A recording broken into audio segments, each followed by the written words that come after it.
On est plus ou moins mental selon les individus et moi je sais que je suis très dans le mental. Ça veut dire que j'ai des pensées en arborescence en plus. Et donc automatiquement, si j'ai une idée qui arrive dans la tête, j'en ai 36 000 qui se greffent sur cette idée et ça peut aller très loin.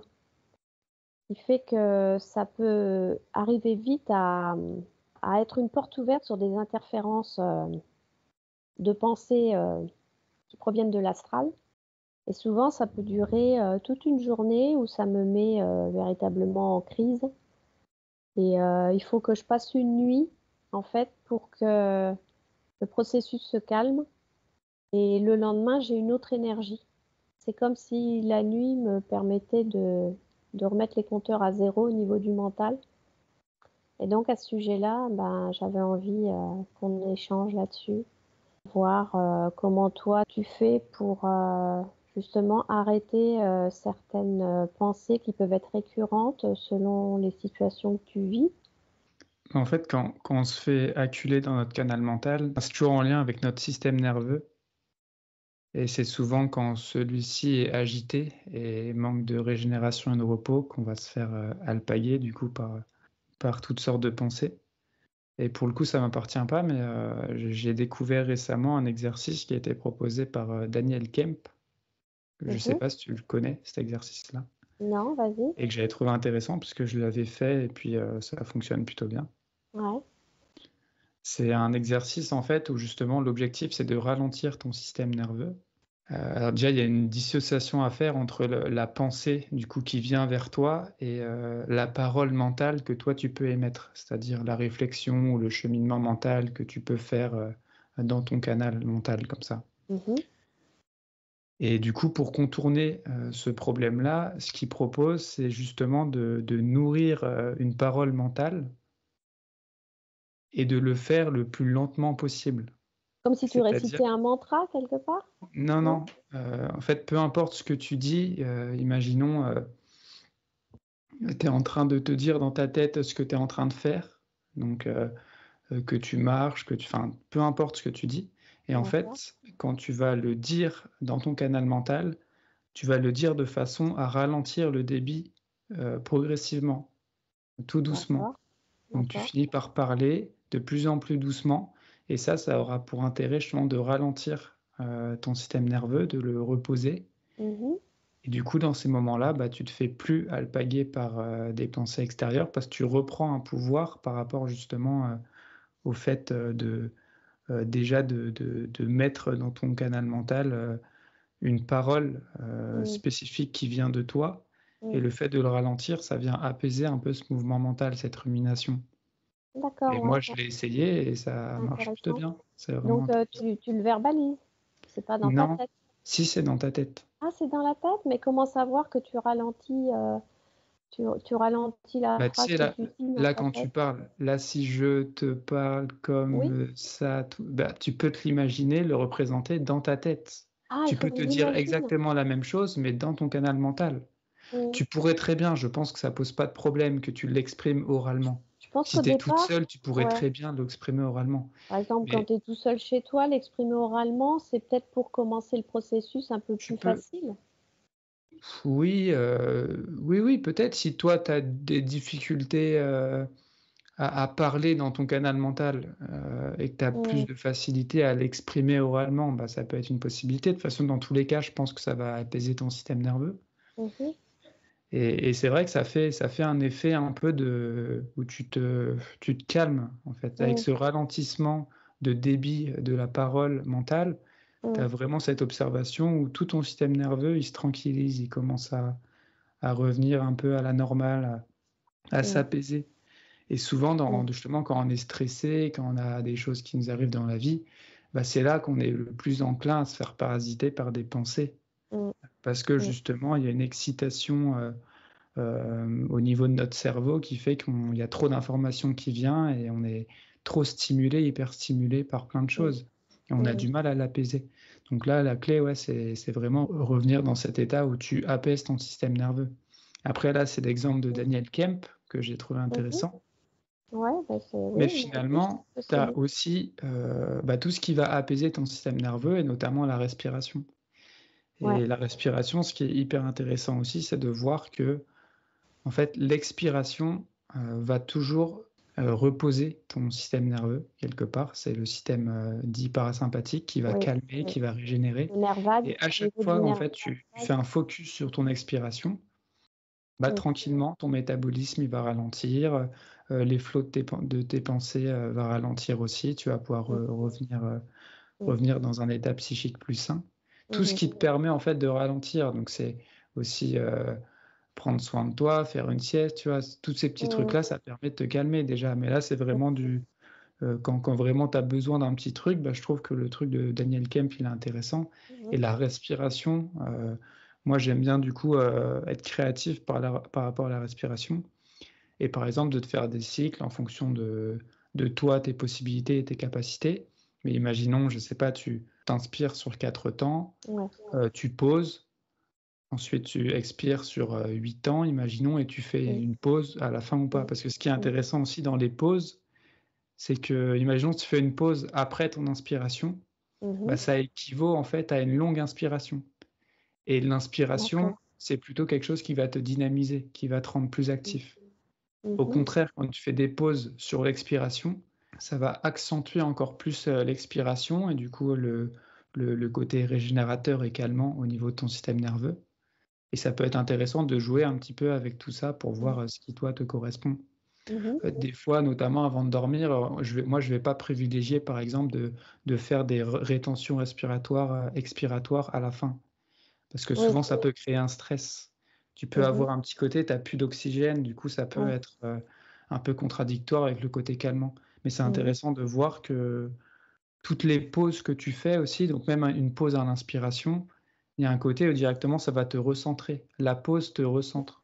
C'est Mhm. pour ça que il y a le côté t'inspires, t'expires, hyper Mhm. intéressant, mais j'aime bien aussi inclure des pauses pour Mhm. pouvoir se recentrer complètement dans le moment.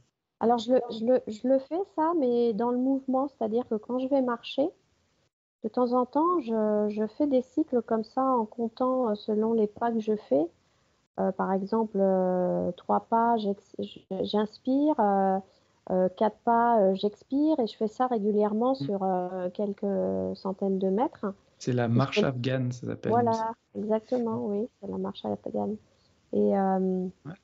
ça permet aussi de régénérer le corps.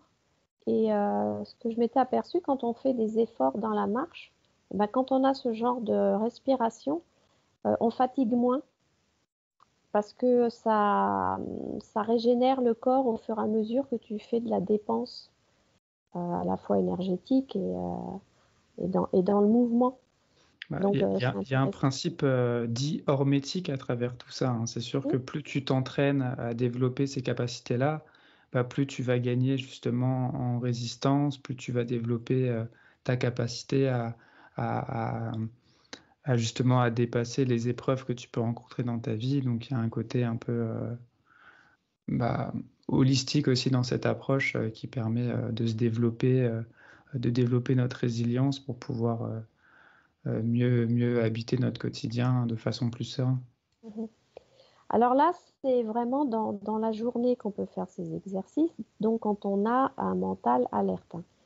La nuit, ce que je me suis rendu compte de plus en plus, en tout cas ces derniers mois, alors je ne sais pas si c'est en lien avec des phénomènes cosmiques, mais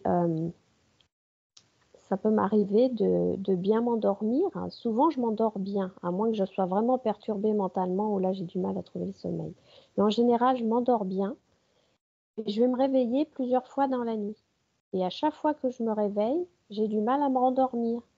Et quand j'ai du mal à me rendormir, automatiquement, il y a toutes les pensées qui reviennent en boucle et pas les pensées que j'ai envie d'avoir.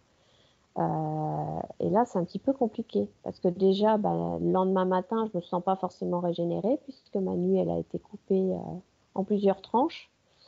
Et la difficulté en ce moment, personnellement, c'est de me régénérer par mes nuits de sommeil. Qu'est-ce que tu fais quand tu as justement ces pensées qui t'assaillent en plein milieu de la nuit et qui te réveillent de tes cycles?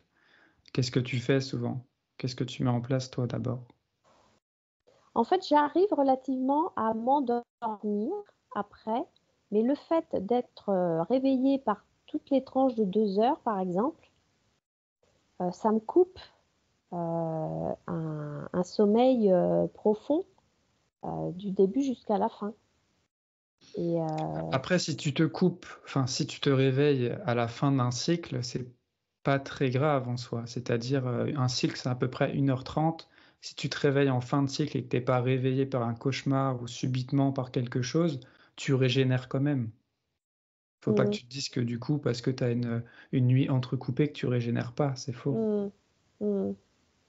Alors quand j'arrive à me rendormir et que c'est entrecoupé, c'est OK. Mais il y a des fois, et ça m'était jamais arrivé avant, j'avais toujours des sommeils assez profonds et où même si je me réveillais, je me rendormais tout de suite. Mais de temps en temps, ça m'arrive d'avoir un sommeil profond, de me réveiller, et là, carrément des nuits d'insomnie. C'est-à-dire que je vais rester facilement plus d'1 heure à pas dormir. Donc Ça là, va, en vrai, c'est des petites insomnies, hein. Moi, ça m'arrive de faire des nuits blanches, hein, ça m'est déjà arrivé. ah non, moi j'ai pas fait une nuit blanche, mais ne serait-ce que d'en faire comme ça de temps en temps, je trouve que c'est fatigant mentalement. Mais après, ce qui peut être intéressant dans ces moments-là, des fois, c'est de créer une rupture, en fait. Du coup, de couper ce que tu étais en train de faire. Donc, Mm. imaginons, tu es dans ton lit et ça rumine, bah, tu sors de ton lit. Tu casses la routine, tu changes d'activité, tu fais autre Ouais. chose, tu te lèves, Alors il y a tu des vas boire fois, un coup, tu vas, peu importe. il y a une fois, j'arrivais tellement pas à m'endormir que je me suis levée et puis j'ai fait du repassage. Mais il était 3 heures du matin, quoi. Bah oui, mais si ça t'a permis de t'apaiser sur le moment et de passer à Bah, autre chose, je sais pas. Souvent, ce que je me rends compte, c'est quand je suis vraiment perturbée mentalement, eh ben, c'est là que je fais du repassage, du ménage, bah parce que tu as besoin de remettre de l'ordre de remettre de dans l'ordre, oui. partout. Mm. Mm. Bah ouais, c'est ça, hein. Mm. Tu sais, quand tu fais, enfin, même, tu vois, même moi qui suis pas un pro du ménage, Non, je non, moi sens non plus, hein. aussi, je sens que parfois, voilà, quand tu es pris un peu par plein de choses, et bah, de venir nettoyer ta maison comme tu te nettoierais toi ou tu Mm. prends soin de toi, Oui, ça, bah, j'en c'est ai pareil, conscience aussi. il y a une Mm. forme Mm. de nettoyage dans les éthers aussi qui se crée par rapport à cette mise en action de nettoyage dans la matière. D'ailleurs, C'est consciemment, intéressant. je mets cette attention-là quand, par exemple, je nettoie chez moi les sols ou des choses comme ça. En même temps, je me dis, je suis en train aussi de nettoyer mon intérieur, c'est-à-dire Bah mon ouais, tu corps, nettoies mes vibratoirement pensées, le voilà. lieu, toi. Ouais, Ouais. c'est intéressant. Bah, ça me fait penser justement à cette notion d'intention. Et en fait, plus on avance dans ce cheminement-là, il me semble essentiel justement de rentrer dans ce cadre-là, de formuler des intentions.